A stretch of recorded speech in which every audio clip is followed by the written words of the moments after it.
تعرف إن في وقت واحد بس في السنة كلها معاني أركان الإسلام الخمسة بتتجمع في نفس اللحظة، والوقت ده خلاص على الأبواب.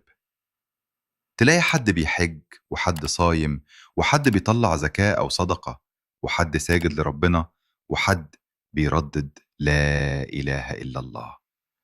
عبادات الإسلام كلها بتتجمع في موسم واحد، هو ده ذي الحجة. كل سنة لما رمضان بيجي الدنيا كلها بتفرح والمساجد بتتعمر، لكن ذو الحجة بيجي في سكون، لدرجة إن كتير مننا ما بياخدش باله من عظمة الوقت ده، مع إن النبي عليه الصلاة والسلام قال: ما من أيام العمل الصالح فيها أحب إلى الله من هذه الأيام العشر. هنا في ذي الحجة وفي يوم عرفة بالذات ربنا كمل النعمة ونزل الآية الكريمة: اليوم أكملت لكم دينكم وأتممت عليكم نعمتي ورضيت لكم الإسلام دينا.